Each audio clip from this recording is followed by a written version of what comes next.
Good morning friends, welcome to my channel Anokhi Mohabbat और आप देख रहे हैं डेस्टिनी। लास्ट पार्ट में हमने देखा था कि अंकल का एक्सीडेंट हो जाता है। मतलब नी के जो फादर रहते हैं उनका एक्सीडेंट हो जाता है, जिसको हैंडल हमारी सैम करती है और पूरी फैमिली को काफ़ी अच्छे से करती है। सर्जन भी बुलाती है, अपने इंदौर से वो सर्जन को बुलाती है और जितना अच्छे से ट्रीटमेंट करवा सकती थी वो सब कुछ कराती है। नेहा भी बहुत ज़्यादा वरीड रहती है। फिर नेहा को इशिका बता देती है कि एक्सीडेंट हुआ है, ये सब हुआ है। तब इशिका जैसी बताती है तो नेहा फटाक से भाग कर आती है और सैम से मिलती है और सैम उसे सब भी बहुत अच्छे से हैंडल कर रही रहती है। आंटी को भी सब सच्चाइयाँ बता दी जाती है कि अंकल का एक्सीडेंट हुआ है और एक्सीडेंट छोटा मोटा नहीं है, अच्छा बड़ा हुआ एक्सीडेंट हुआ है। आंटी उस समय अपने बच्चों को टैकल तो बहुत अच्छे से करती है, फिर बाद में बहुत ज़्यादा रोती हैं क्योंकि उनसे भी ये चीज़ें हैंडल नहीं हो रही रहती। अब उसके आगे जो हमारी सैम रहती है वो बहुत अच्छे से नेहा को हैंडल करती है और कहती है कि मुझे नहीं पता था कि आंटी सिचुएशन को इतने अच्छे से लेंगी। तभी नेहा कहती है नहीं, मम्मी ने कोई सिचुएशन को अच्छे तरीके से हैंडल नहीं किया है, वो मैं जानती हूँ उनको। एक्चुअल में उन्हें ये लग रहा है कि बच्चों के सामने रोएंगी तो कमज़ोर दिखेंगी, इसलिए वो मेरे सामने नहीं रो रही हैं। पर अभी अकेले में जाकर बहुत ज़्यादा रोएंगी सैम, उन्हें बहुत ज़्यादा हर्ट हो रहा है। और मुझे पता है मेरी मॉम कैसी हैं, वो बहुत अकेला फील कर रही होंगी। अभी तो फ़िलहाल मैं बता भी नहीं सकती हूँ आपको। तो सैम कहती है कि हाँ, पेरेंट्स ऐसे ही होते, बच्चों के सामने कभी नहीं रोते और हर सिचुएशन को अच्छे से टैकल करने की उनकी आदत होती है। तो कहती है हाँ, पर सैम मैं क्या करूँ अभी। तो वो कहती है आप कुछ नहीं कर सकते हो, आप एक काम करो, आप और इशिका घर जाओ, मैं अंकल के साथ रुकती हूँ और वैसे भी बहुत लेट हो चुका है, सुबह के 5 बज रहे हैं, अभी आप जाओ। तो कहती है नहीं नहीं, मुझे नहीं जाना है। अ, नहीं, मुझे अभी नहीं जाना है, मैं इशिका को भेजती हूँ अ, मम्मी के पास, मैं रुकूंगी यहाँ पर। तो कहती हैं कि ठीक है, इशिका को भेज दो।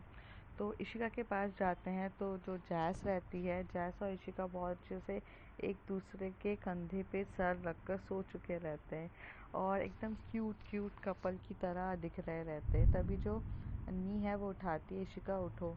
तो इशिका जब उठती है तभी जैज़ भी उठ जाती है और उठकर बोलती कि क्या, हाँ सब कुछ ठीक तो है, अंकल को होश आया। तो कहते नहीं, पापा को तो होश नहीं आया है, अभी सिचुएशन ठीक नहीं है। घर पे मम्मी अकेली है, इशिका तुम जाओ और वहाँ पर उनको, मम्मी को हैंडल करो। तभी इशिका कहती है दी, पर मैंने कभी मम्मी को हैंडल नहीं किया है, आप ही हर बार करते हो, मैं मम्मी को कैसे हैंडल करूँगी। तो कहती है बेटा आप बड़े हो गए हो, आप थोड़ा तो हैंडल करो सिचुएशन को। अब हर बार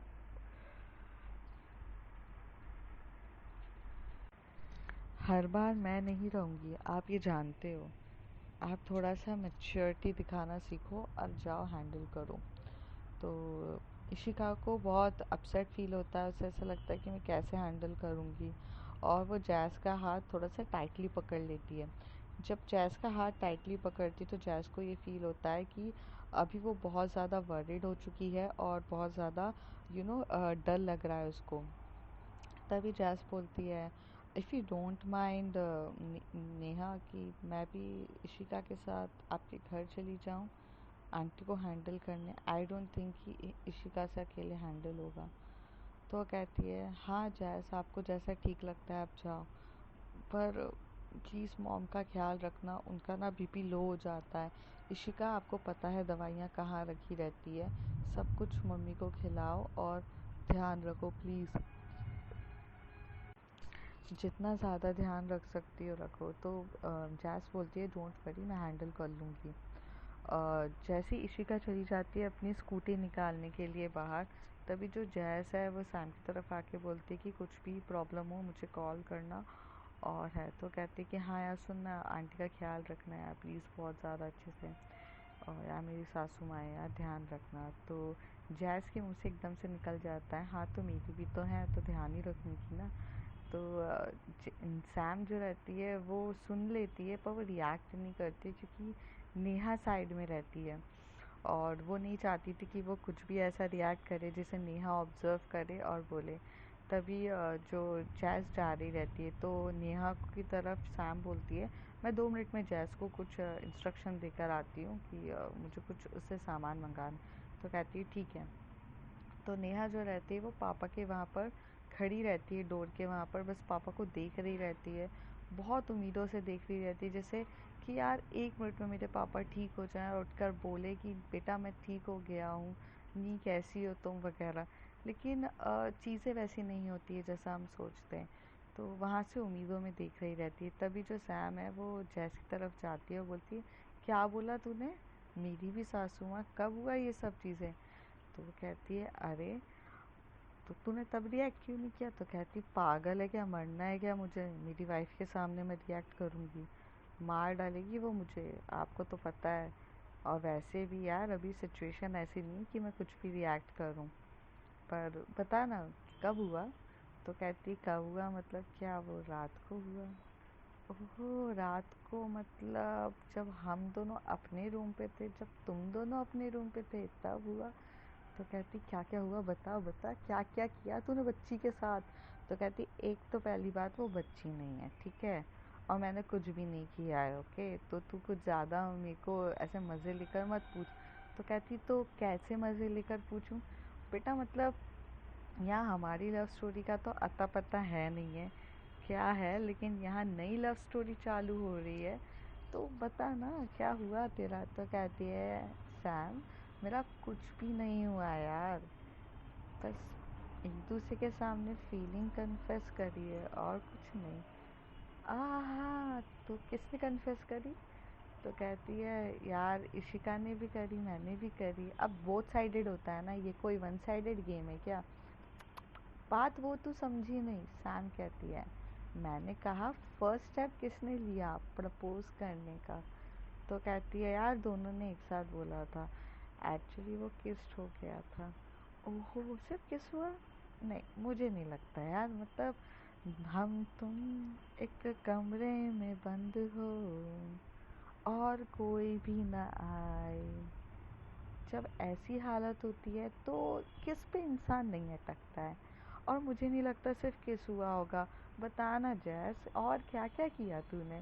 तो कहती है, अरे तू ऐसी सीरियस सिचुएशन में जहाँ अंकल की हालत ख़राब है, तुझे मेरी लव स्टोरी सुनने की बड़ी पड़ी है। तो कहती है, यार एंटरटेनमेंट तो होगा ना, कम से कम पता तो चलेगा कि दो दिल मिल रहे हैं मगर चुप के। अरे सैम तू पागल हो गई है क्या? जैस कहती है। तो कहती है, अच्छा बता यार क्या हुआ? तो कहती, कुछ नहीं, कन्फेस हुआ, मोर देन किस होने ही वाला था बट मैंने रोक दिया। तो कहती, क्यों? तो कहती है, what do you mean by क्यों? यार अभी अभी नया नया स्टार्ट हुआ है यार, मैं सच बोलूँ तो सैम बोलती, तो इतनी देर से झूठ बोल रही थी क्या?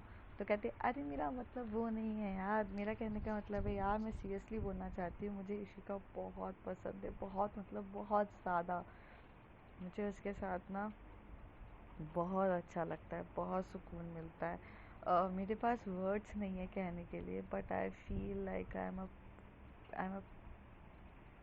Am like complete person with her. जब वो बात करती है, और पता है यार वो खाना बहुत टेस्टी बनाती है। तो कहती है, हाँ हाँ, आखिर मेरी वाइफी से सीखा है उसने, मेरी वाइफी का हाथ का खाना खाओगे तो खाते रह जाओगे। तो कहते, खाया है हमने नेहा के हाथ का, आधे से ज़्यादा तो तू ही खा जाती है, हमें खाने को देती है। तो कहती, यार वाइफी मेरी है, खाना भी मेरा हुआ ना। हाँ तो कोई बात नहीं, लेकिन बहुत अच्छी है। तो उतनी देर में जो इशिका रहती है वहाँ से चिल्लाती, फ़ोन बजता है उसका, और जैस फ़ोन उठाती तो कहती, इशिका मुझे बाहर बुला रही है। तो कहती, तुम दोनों कहाँ जा रहे हो?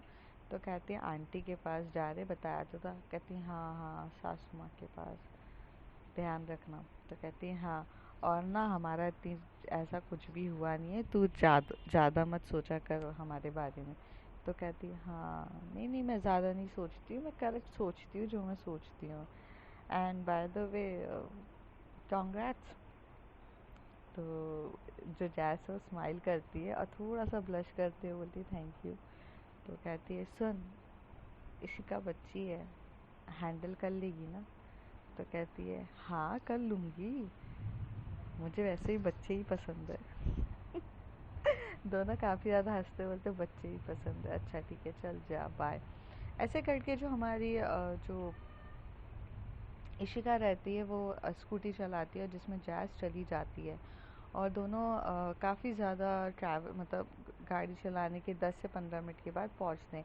पर पहुंचने से पहले पहले जो हमारी इशिका रहती है उसकी थोड़ी सी तबीयत ठीक नहीं लग रही रहती, क्योंकि वो बहुत रोई रहती है और उसका बीपी फिर से लो होने वाला रहता है।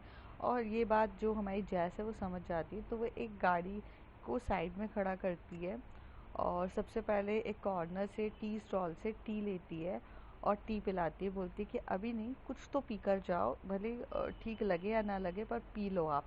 तो वो जो टी होती है वो पी रहे रहते हैं दोनों। तो जब दोनों एक दूसरे के साथ में टी पी रहे रहते हैं तो जो इशिका है वो जब एकदम से जैस की आंखों में देख रही रहती है, और जो जैस है वो भी इशिका के आंखों में देख रही रहती है।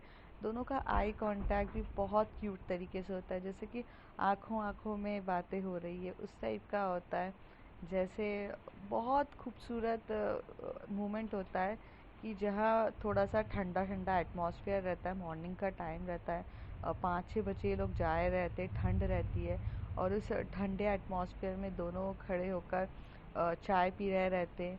आजू बाजू कोई भी नहीं रहता है और सिर्फ चाय वाले भैया रहते हैं जो उनको चाय देते हैं, और ये दोनों एक दूसरे की आंखों में देख रहे रहते हैं। तो वो माहौल बहुत ज़्यादा एकदम अच्छा सा रहता है, और उस माहौल में जो इशिका है वो अपनी निगाहों से इशारे देती है, थोड़े से नॉटी वे में होती है। तो उसका लिए सॉन्ग ये रहता है, इशारे तेरी करती निगाह, मन प्यार बस तेरे से हुआ।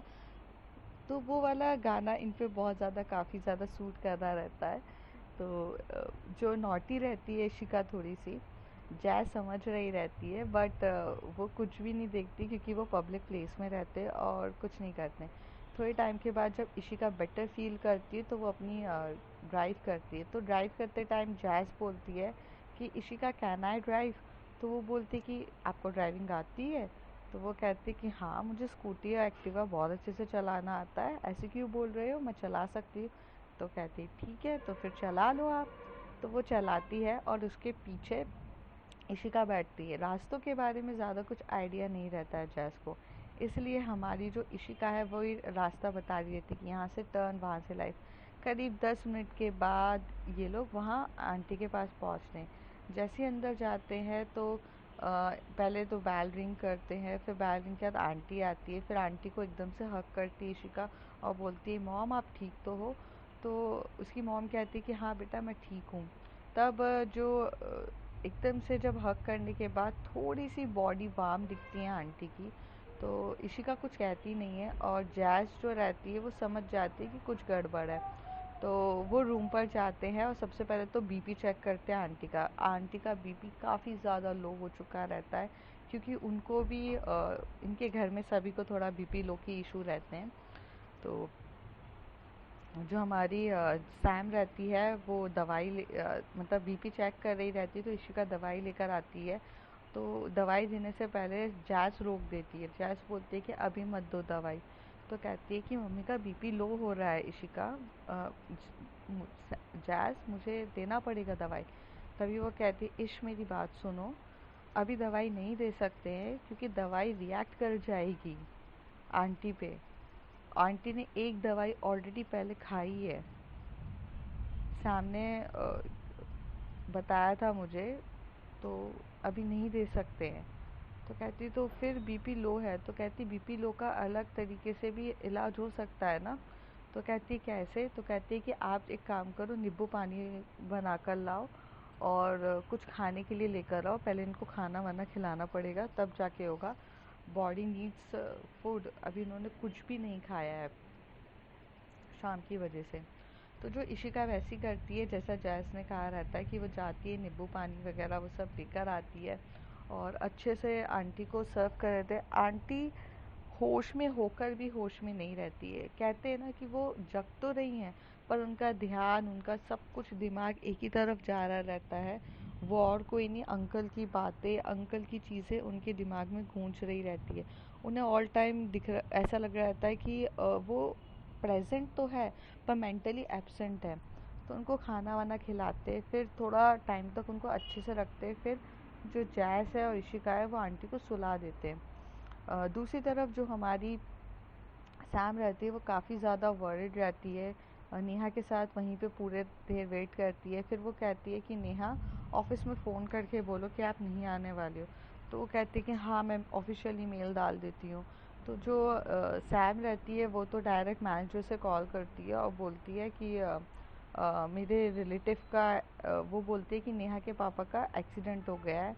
तो उसके जो बॉस रहते हैं वो एकदम से बोलते हैं कि अगर उनके एक्सीडेंट हुआ है तो आप छुट्टी ले रहे हो। तो कहते हैं कि हाँ, नेहा के लिए she can't handle all the things, that's why I want to be stay with her.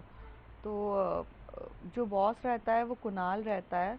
तो पहले तो उसको डाउट होता है कि यार ये क्या है, मतलब नेहा के फादर का एक्सीडेंट हुआ है, I can understand, but Sam क्यों छुट्टी ले रही है। पर सैम पे रोक टोक लगाना या सैम पर कुछ भी बोलना, ये कुणाल के हाथ में रहता ही नहीं है। कुणाल की तो वो एम्प्लॉय भी नहीं रहती है, वो तो एक्चुअल में एम्प्लॉय अपने दूसरे कंपनी की रहती है और यहाँ पर तो उस कोलैबोरेशन के लिए आई रहती है। तो उस पर रिस्ट्रिक्शन लगाना कोई भी नहीं लगा सकता है, और जैसे भी वो करे। और रही बात काम करने की, तो आधे से ज़्यादा काम तो उसका फ़ोन पर ही हो जाता था, तो उसे छुट्टी लेने की भी ज़रूरत नहीं पड़ती है। और लैपटॉप तो उसके पास ऑल टाइम रहता ही था कुछ भी काम के लिए। पर यहाँ लैपटॉप वगैरह वो चीज़ें भी उसके पास में रहती है, क्योंकि जब वो एक्सीडेंट हुआ रहता है तो वो घर ही जा रही रहती है ऑफिस से, तभी उसके बैग में सब कुछ लैपटॉप वगैरह वहीं रहता है। तो उसे कोई इशू भी नहीं रहता कि अगर ऑफिस का कुछ भी काम आएगा वो फ़ोन पे भी हैंडल कर सकती है, मतलब उसके ऑफिस का। तो यहाँ पर जो नेहा है वो ऑफिशियली मेल डालती है, कुणाल को बताती है कि मेरे डैड का एक्सीडेंट हुआ है और मुझे रहना पड़ेगा। तभी कुणाल का फ़ोन आता है। कुणाल जो था वो नेहा को पसंद करता था, एज अ उसकी एम्प्लॉय की वे में वो उसे बहुत पसंद करता था, क्योंकि जो कुणाल ने ही ये सजेस्ट किया था कि जो नेहा ही है वो जाएगी उसके बिहाफ में मुंबई में करने के लिए। तो वो उसकी फेवरेट एम्प्लॉय बोल सकते हो आप, या सबसे हार्ड वर्किंग एम्प्लॉय थी।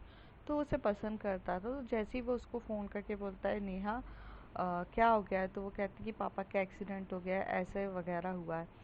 तो जो नेहा के मोबाइल पे आवाज़ सही से क्लियरली आ नहीं रही रहती है, तो वो कहती है 1 मिनट रुको, क्योंकि एक बार उसका फ़ोन गिर चुका रहता है, तब से उसके फ़ोन में थोड़ा इश्यूज़ हो रहा रहता है। या तो हेडफोन ही कनेक्ट होकर बात हो पाती है, या तो फिर स्पीकर पे लगकर बात होती है। तो वो स्पीकर पे रख देती है, क्योंकि उस समय उसके पास हेडफोन्स नहीं रहते हैं। स्पीकर पे रहता है फ़ोन, तभी जो हमारी सैम भी सुन रही रहती है। तभी कुणाल बोलता है यार आपके पापा का एक्सीडेंट हो गया है। तो कहती है कि हाँ, वो पापा का एक्सीडेंट हुआ है, हिट एंड रन केस है, पुलिस केस भी हुआ है, अ, बहुत ज़्यादा इशू हो गया है, मेरे डैड को अभी तक होश भी नहीं आया है, पता नहीं क्या होगा कुणाल, मुझे इसलिए छुट्टी चाहिए। तो कहता है नहीं नहीं यार, ऐसी बात नहीं है, छुट्टी का कोई भी इशू नहीं है, आप लो। मुझे मैं तो बस एज अ मतलब कंसर्न वे में मैंने आपको कॉल किया था। तो कहता है हाँ बोलिए।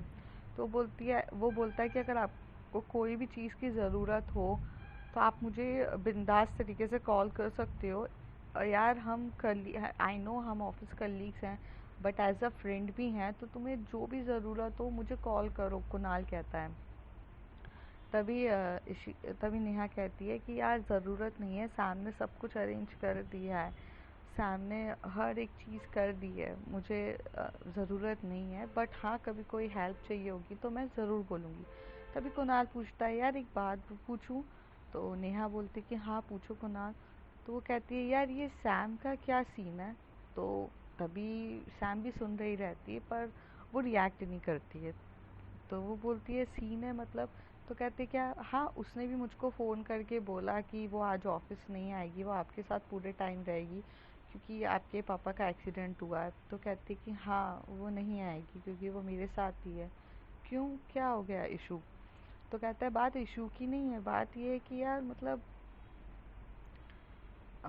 यार वो क्यों छुट्टी ले रही है यार, आप लोग तो समझ में आता है, आपको ज़रूरत हो तो हम लोग हैं हेल्प करने के लिए, बट ऑल मतलब उसने सारी चीज़ अरेंज करी, ये थोड़ा सा साउंड्स डिफरेंट यार मतलब।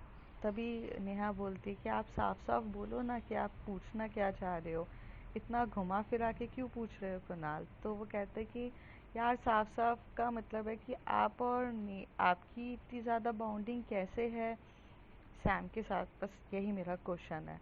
तो कहती है कि यार आपको तो पता ही है ना, जब मुंबई में मैं गई थी तो उसी के साथ रहती थी, उसी के साथ मेरा सारा कनेक्शन रहा है, तो मेरी बाउंडिंग हमेशा से उनके साथ बहुत स्ट्रांगली रही है। तो वो मेरी फैमिली को भी अच्छे से जानती हैं और काफ़ी ज़्यादा केयरिंग नेचर है, और मेरे पापा भी, मेरी फैमिली भी उनको जानती है। तो जब एक्सीडेंट हुआ या कुछ भी सिचुएशन हुई तो वो हेल्प करने के लिए रहती हैं। She is like best friend for me. तो कहता है कि बेस्ट फ्रेंड ना? तो वो कहती है कि हाँ क्यों, क्या हुआ, आप ऐसे क्यों पूछ रहे हो? तो कहते हैं नहीं नहीं ऐसा कुछ नहीं है, अम, कुछ भी नहीं है। अच्छा सुनो, मैं सिर्फ इतना कहना चाह रहा था कि अगर आपको कोई भी हेल्प चाहिए तो मुझे प्लीज़ कॉल करो यार, मैं ऑल टाइम हूँ आपके लिए। तभी वो बोलते कि हाँ मुझे पता है कुणाल आप ऑल टाइम हो, बट जहाँ तक मुझे लगता है मुझे ज़रूरत नहीं पड़ेगी। और ऐसे बोलकर वो फ़ोन रख देती है। थोड़ी देर में कुणाल भी वहाँ सोचता रहता है कि कुछ तो गड़बड़ है। ऑफिस स्टार्ट हो जाता है और ये लोग दोनों ऑफिस में नहीं जाते हैं। दूसरी तरफ जो सैम रहती है वो अपना लैपटॉप ऑन करके थोड़ा ऑफिस का भी वर्क कर रही रहती है। करीब बहुत आवर्स हो चुके रहते हैं, तभी वो जो सर्जन रहता है डॉक्टर मेहता, सर्जन मेहता के पास जाती है और उनको बोलती है कि बहुत टाइम हो गया है, कुछ क्या हुआ है? तो कहते कि हाँ ऐसे केसेस में थोड़ा टाइम ही देना पड़ता है, मुझे बस इस बात का डर है कि वो कोमा में ना चले जाएं, और coma is a very critical stage, तो इसलिए हमें सिर्फ प्रे करना पड़ेगा और कुछ नहीं कर सकते। तो जो नेहा रहती है वो बहुत प्रे कर रही रहती है, दूसरी तरफ इशिका, जैस, आंटी, सैम सब बहुत ज़्यादा प्रे कर रहे रहते हैं। थोड़े टाइम के बाद करीब 1 से 2-3 घंटे के बाद अंकल के हाथों का मूवमेंट्स होना स्टार्ट होता है। तो जो नेहा रहती है वो मैंने बोला ना वो जो डोर के ऊपर थोड़ी सी विंडोज़ रहती है उसमें से देखती है और देखकर बोलती है कि सैम सैम।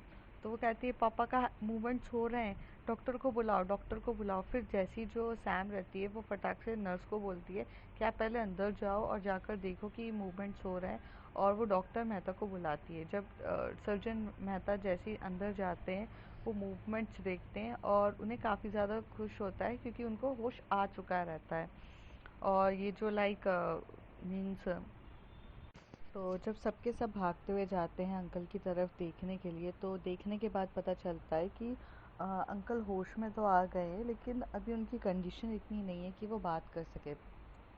तो वहाँ पर जो कांस्टेबल्स होते हैं वो लोग वहाँ पर जो बैठ के रहते हैं, कांस्टेबल्स भी आ जाते हैं, वो भी वहाँ पे खड़े हुए रहते हैं। थोड़ी देर बाद जो इंस्पेक्टर होता है जो वहाँ पे जो इन्वेस्टिगेशन कर रहा रहता है वो भी थोड़ी देर बाद आ जाते हैं। सबके सब आ जाते हैं, चीज़ें होना स्टार्ट हो जाती है, सब आ जाते हैं देखने के लिए।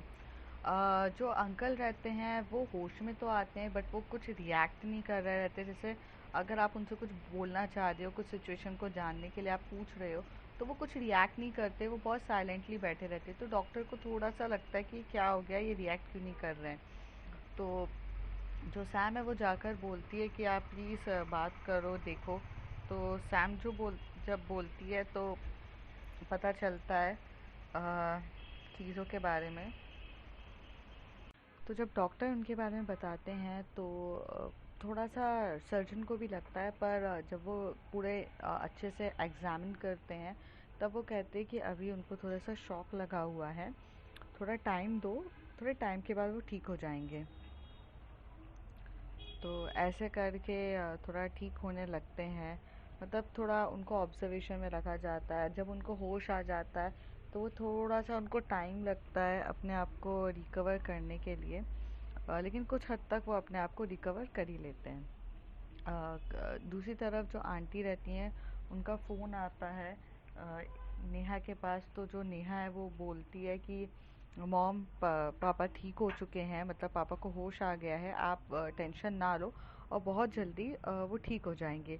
दूसरी तरफ इशिका, जैज़, ये सब भी काफ़ी ज़्यादा खुश होते हैं कि अंकल को होश आ जाता है। आंटी अभी पहले से ज़्यादा बेटर फील करने लगती है, क्योंकि क्या होता है कभी कभार हमारी उम्मीद की किरण टूट जाती है, लेकिन जब हमें कुछ चीज़ें पता चलती है तो हमारी फिर से हैप्पीनेस और खुशी चीज़ें वापस आने लगती है। तो यही कुछ इशिका आंटी के साथ हुआ रहता है, क्योंकि वो कितना भी मतलब प्रिटेंड कर लें कि उन्हें फ़र्क नहीं पड़ रहा है, she is a strong women, but उन्हें फ़र्क पड़ता था।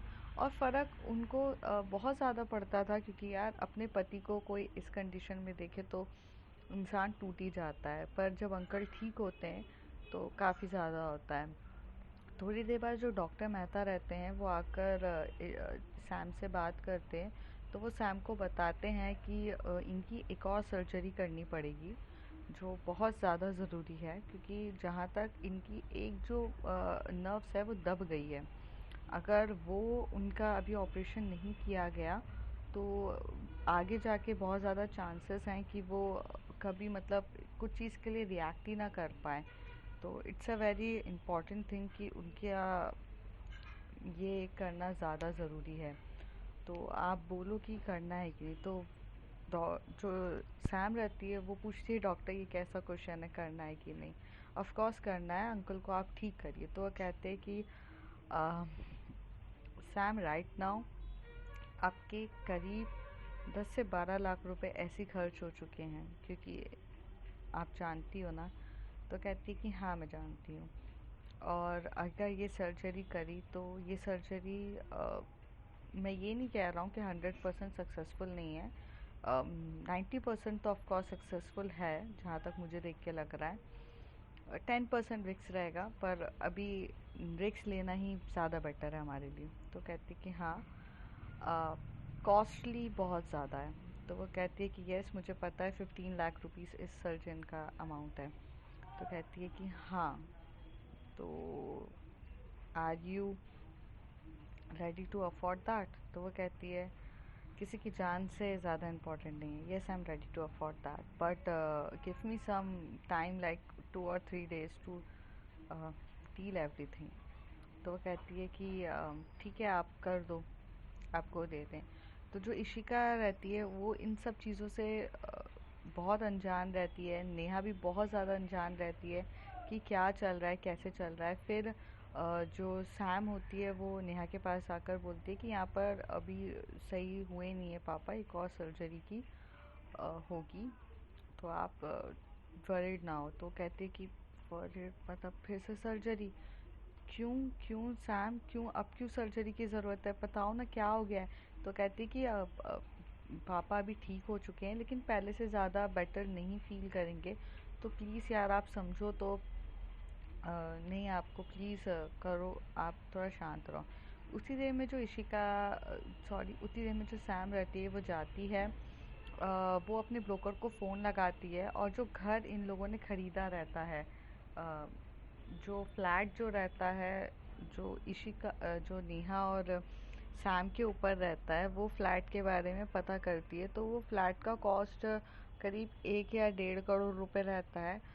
पर ब्रोकर उसे कहता है कि अगर आप इसे बेचने का सोच रहे हो तो आपको नेहा की भी सिग्नेचर की ज़रूरत पड़ेगी, और वो नहीं चाहती थी कि नेहा को वो किसी भी चीज़ में इन्वॉल्व करे।